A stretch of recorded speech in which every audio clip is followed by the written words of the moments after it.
Chapter 2. Ornithopter. Tokasia did not send the boys back with Bly that trip, or for any other trip to Penregan for the next 6 summers. Urza came to terms with Ricklau, and Mishra was more careful about sitting on others' bunks. Loran went back to Penregan and stayed away for 5 years. Bly wore out the new oxen and tried to buy one of Tokasia's amulets, to no avail. Tokasia continued to dig and to bring up the 2 boys put into her care. At first, Tokasia thought of Urza and Mishra as 2 parts of a single entity. Her inclination was reinforced by the way the 2 looked at each other before answering a question. Yet they were very different people, and the desert brought out different parts of their personalities. Urza became more studious, devouring every scrap of information that Tokasia had gathered on the Thran. He pored over the roster of artifacts from previous seasons, and even the scrap heaps of material that had been discarded. In this fashion, he found several pieces that belonged with later discoveries, but had been discarded at the time. Urza, Tokasia quickly discovered, was intrigued by the manner in which things worked. At 12, he took apart the front limbs of one of the amulets, reassembling it only after Tokasia threatened dire consequences. He and Mishra rebuilt the beast overnight, and their impromptu redesign stopped the lurching problem the machine had previously experienced. The elder brother grew lean and weary in the hot sun. His hair bleached to a straw-colored blonde, and he now gathered it in a ponytail across the back of his neck.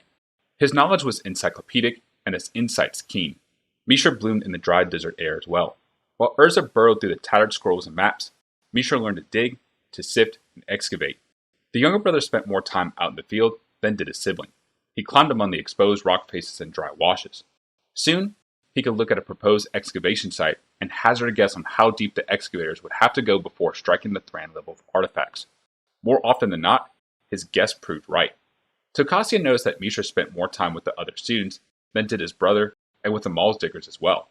After supper, while Urza hunched over a ligature of some skeletal artifact, Mishra was to be found at the diggers' camp, listening to the legends of the Falaji peoples.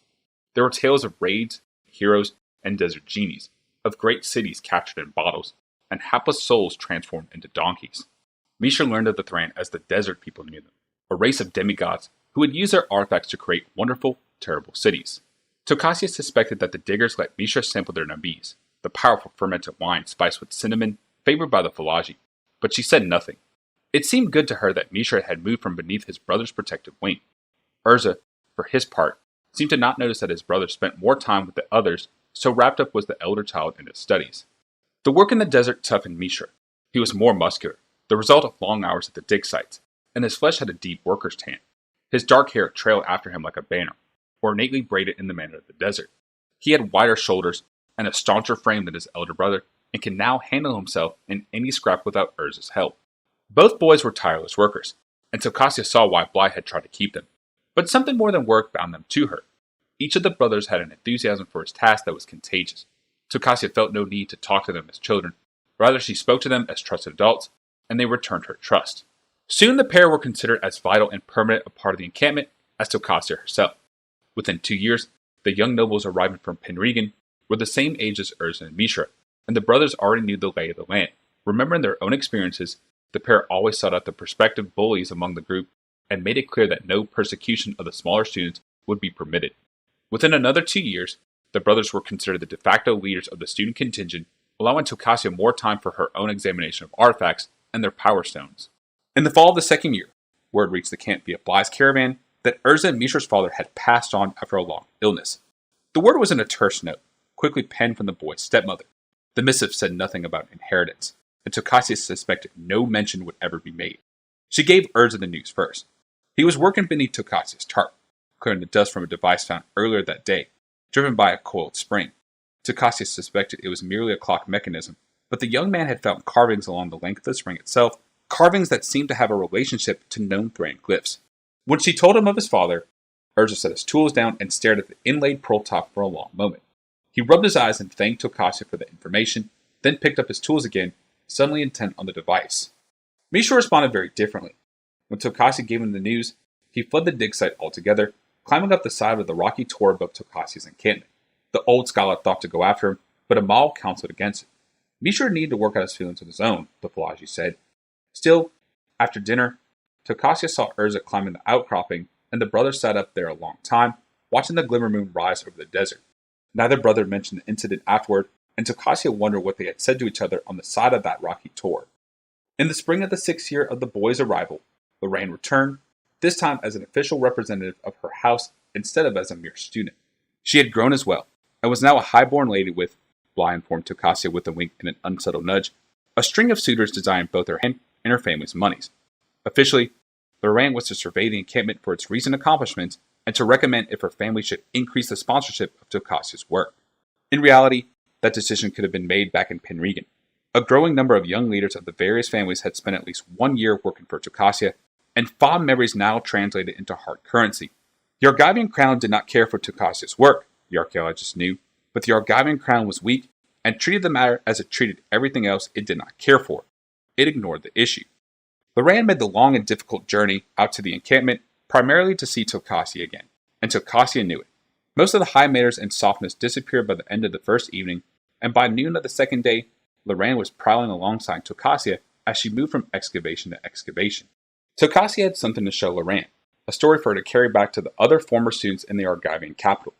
There had been a sudden downpour the month before, a hard-hitting desert rain that had threatened several of the dig sites. Rahud, one of Amal's diggers, had heard from a nomadic family member that the rain had hit even harder farther to the north, and flooded out an old dry wash, revealing what looked like a threading machine. Rahud told Mishra reported to Tokasia, and within a day, the group had mounted a small expedition north. It was a device they found, and one definitely of Thrain creation. It looked at first like some sort of sailing craft, an impossibility in the desert. Long poles of ancient candlewood jutted from the exposed bank, to which had been attached what looked like a sailing rig.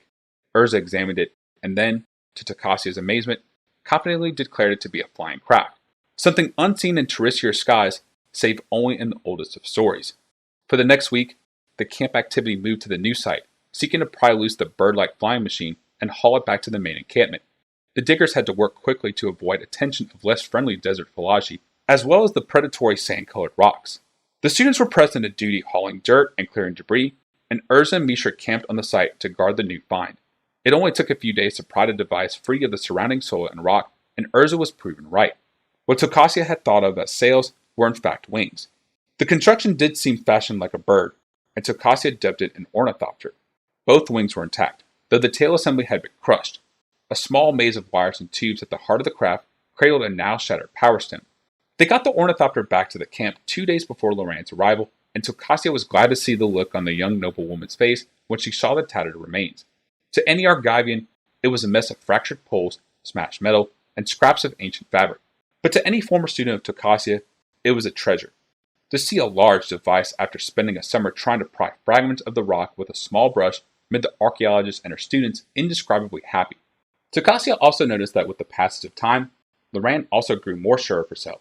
She no longer hesitated to speak, nor did she spend all of her time with her old mentor. For the first few days, she hovered over Urza, who had removed the crystal housing from the ornithopter and was busy disassembling and cleaning the small device. Then, without any warning, she suddenly switched her time and attention to Mishra, who was rebuilding the larger framework of the craft itself. Tokasia did not know what, if anything, had happened to make Loran change her interest. Neither young man ever mentioned her in the scholar's presence. The young woman returned to Penregan with promises of support for Tokasia and an order for light sailcloth, and the brothers returned to their work. Mishra had rebuilt the ornithopter's framework, but the nature of the tail assembly defied him. Almost by unspoken agreement, Urza took over the reconstruction of the glider, discovering what wires went where and how they would function in flight. It was Urza who discovered that the sail-like wings had to be ribbed with thin shoots of candlewood in order to maintain their form in flight. For his part, Mishra confirmed that by bringing slender boughs of snapped wing ribs back from the dig along with strands of frayed wire. Urza saw that the wire was better for controlling the shape of the wings than mere rope, and another order was placed with Bly. The two young men spent hours together poring over the design, trying to determine how the tail assembly would function. In all, it took 8 months for the ornithopter to be rebuilt. The key was the box of wires and discs that served as the craft's engine. Urza, Mishra, and even Tokasia did not know exactly how the small engine could power the large ornithopter. They only knew that it did. Urza used a small wheat crystal that belonged to the Su-Chi to power the device. It was the last day of the year, Mishra's birthday, when the craft was ready at last. The day was surprisingly warm, and a soft wind blew from the desert. There was some debate over who would get the honor, and the danger, of the first test flight. "I should do it," said Urza. "After all, I understand the workings of the power crystal cradle." "I should do it," countered Mishra. "The flight levers controlling the wings are mulish, and they need a strong hand to keep them in line." "I'm lighter," said Urza. I'm stronger, snapped Mishra. I am capable of holding levers in place, said Urza. And I understand the power crystals as well as you do, added Mishra quickly. I am the elder, said Urza smugly. And it's my birthday, shouted Mishra, the blood rising to his face. So we are equal. Takashi looked at the two young men and let out a deep sigh. Such disagreements were rare, but were severe enough to trouble her. At last she said, If you cannot decide, then I will have to risk my ancient bones in this device. The two young men stared at Takashi, then looked at each other.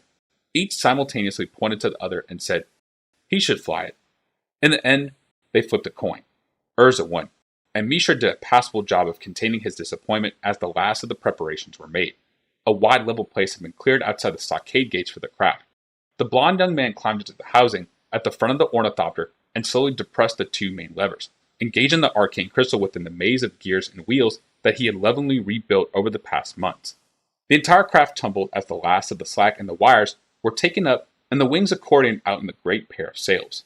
The wings beat downward, once, twice, and then a third time. The ornithopter gave a small hop on the third beat, and Takashi saw Mishra start as well. The younger boy said nothing. His eyes seemed transfixed by the sight, and his hands were clenched. Takashi wondered if he was worried for his brother, or worried that his brother would damage the machine before he had a chance to try it. The device took another short hop, then another, larger leap. Just from the heavy beating wings blew in all directions, and the students retreated, covering their eyes and mouths from the swirling sand. One last leap,